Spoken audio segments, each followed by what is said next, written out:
वक्फ amendment bill कि उस property को हड़पने का एक नया कानून बनाया गया है। भारतीय जनता पार्टी तो ये कह रही है कि वक्फ अमेंडमेंट बिल जो पास हुआ है उससे गरीब मुसलमानों का भला होगा। बीजेपी और मुसलमानों का भला करने के लिए इतना क्यों परेशान है? जो संपत्तियां हैं उनको हड़पने के लिए, अपने अमीर दोस्तों को बांटने के लिए। अभी तो बौद्ध का है, चर्च है, बहुत सारी संपत्तियां हैं। अभी ये तो खाली अभी ट्रेलर है, पिक्चर अभी बाकी है। पिक्चर अभी पूरी बाकी है।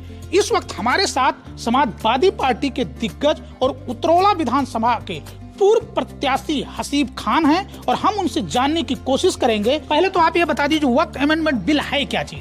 वक्फ अमेंडमेंट बिल जो है उन्होंने एक वक्फ बना के उसमें दान दे दिया कि इससे जो बच्चे हैं, गरीब बच्चे हैं, यतीम बच्चे हैं, उनकी पढ़ाई हो, उनकी शादी ब्याह हो, उनके मतलब जो भी गरीब परिवार हो वो अपनी प्रॉपर्टी को वक्फ में देके गए थे। और वो छोटी मोटी प्रॉपर्टी नहीं थी, वो बहुत बड़ी संख्या में थी। उसको हड़पने का मैं सीधा सीधा तरीका यह है, कहने का मतलब यह है कि उस प्रॉपर्टी को हड़पने का एक नया कानून बनाया गया है। साफ शब्दों में यह है वक्फ अमेंडमेंट बिल। इसमें कंफ्यूज किया जा रहा है, ऐसा नहीं, ये परमिशन नहीं, वो भारतीय जनता पार्टी तो ये कह रही है कि वक्फ अमेंडमेंट बिल जो पास हुआ है उससे गरीब मुसलमानों का भला होगा, उनके बच्चों का भला होगा। वो तो ये कह करके समझाने की कोशिश कर रही है। गरीब मुसलमानों का भला करने के लिए ही जो लोग यहाँ से चले गए, अपनी प्रॉपर्टी वक्फ में देके गए थे, ये गरीब मुसलमानों के भले के लिए ही दे गए थे और वो भला हो रहा था।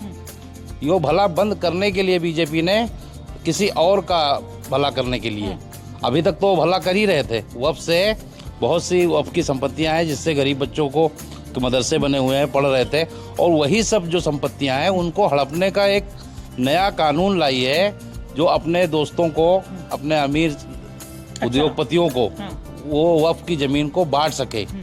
सीधा ये कहने का मतलब है। लेकिन बीजेपी गोल गोल घुमा के बात को रख रही है। साफ शब्दों में आपको कह दूं कि 1947 में जो मुसलमान यहाँ से गए, अपनी संपत्ति छोड़ के गए, वो वक्फ में देके गए थे और उसी प्रॉपर्टी को हड़पने की ये एक नया तरीका है। आपको हंसी आई थी कि नहीं जब बीजेपी ने कहा था कि मुसलमानों के भले के लिए काम कर? ऐसा लग नहीं रहा था कि आप कॉमेडी सर्कस देख रहे हैं या कुछ और? बीजेपी और मुसलमानों का भला करने के लिए इतना क्यों परेशान है? बीजेपी मुसलमानों के लिए इतना क्यों परेशान है? मुसलमानों के भले के लिए कानून नहीं लाई है, ये लाई है कानून जो संपत्तियां हैं उनको हड़पने के लिए, अपने अमीर दोस्तों को बांटने के लिए। और अभी तो ये स्टार्ट है, अभी तो बौद्ध का है, चर्च है, बहुत सारी संपत्तियां हैं। अभी ये तो खाली अभी ट्रेलर है, पिक्चर अभी बाकी है। पिक्चर अभी पूरी बाकी है। अभी देखिए क्या क्या हड़पने के लिए, फिर बौद्ध का भी भला करने के लिए एक कानून लाया जाएगा। तो महाबौद्ध मंदिर तो ऑलरेडी कब्जा कर रखे हैं। 1.5-2 महीने से वहाँ बौद्ध भिक्षु अब उस मंदिर को खाली कराने के लिए लगे हैं, लेकिन कोई वो नहीं हो रहा। वो देखिए धरना प्रदर्शन ये चलता रहेगा। लोगों के धर्म को लेके इतना बीजेपी ने उलझा दिया है कि बस धर्म का नशा ऐसा चढ़ा दिया है कि लोग किसी और चीज़ पे सवाल ही नहीं कर रहे हैं। ना तो महंगाई पे, ना तो बेरोजगारी पे, ना तो शिक्षा पे, ना तो स्वास्थ्य पे, ना तो विकास पे।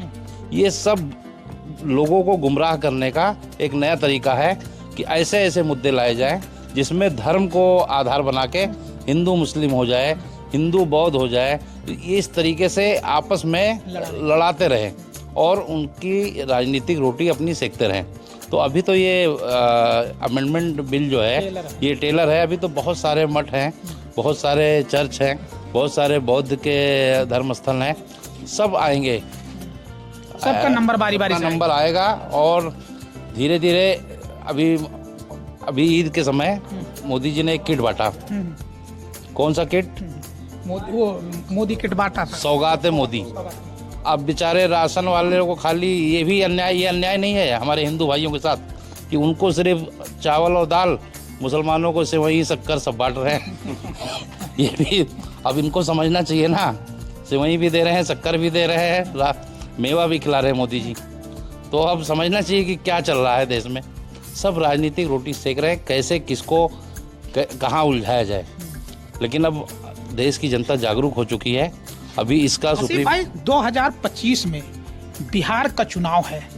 अभी जो एनडीए की सरकार में सबसे बड़े नीतीश चंद्रबाबू नायडू ने समर्थन दे करके उनकी सरकार बचा कर रखे हैं। जयंत चौधरी, अभी वक्त अमेंडमेंट बिल पे इन लोगों ने समर्थन किया।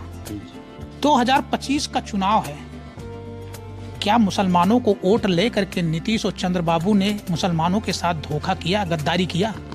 अब ये तो नीतीश बाबू अच्छी तरह जान रहे हैं और चंद्रबाबू भी जान रहे हैं। अब वो ना मीडिया का सामना कर पा रहे हैं, ना कोई प्रेस कॉन्फ्रेंस कर पा रहे हैं कि हमने ऐसा क्यों किया, जबकि बिल अमेंडमेंट के 2 दिन पहले उन्होंने वादा किया था कि ऐसा नहीं होने देंगे। अब उनके पास कोई 2025 में इसका नुकसान होगा उनको? नुकसान क्या होगा? भाजपा कहेगी 10 सीटों पर लड़ लीजिए नीतीश बाबू, उनके पास क्या विकल्प है? कौन सा जनाधार है?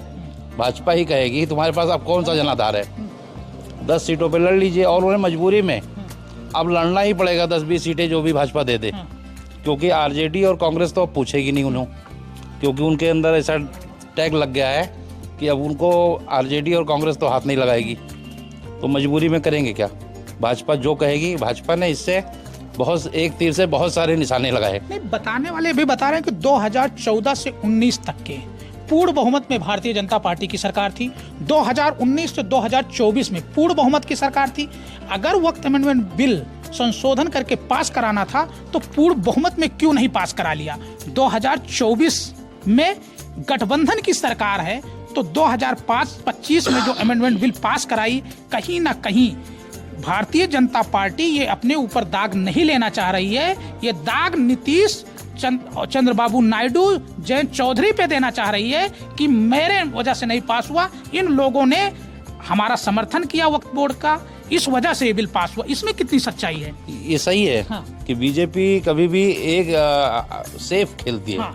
बीजेपी ने इस सरकार में इस बिल को लाके ये भी साबित कर दिया कि ये हमने नहीं किया है, हमारा समर्थन, हमको समर्थन मिला। हाँ। तो हम किए। और इनकी राजनीति भी खत्म कर दिया।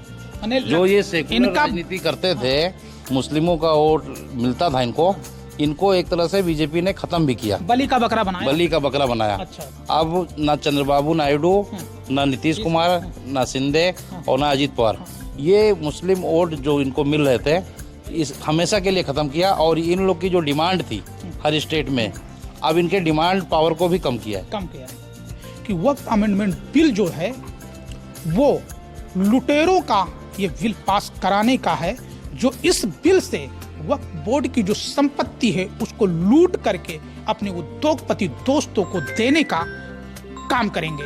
और अभी तो ये ट्रेलर है, पिक्चर तो अभी बाकी है।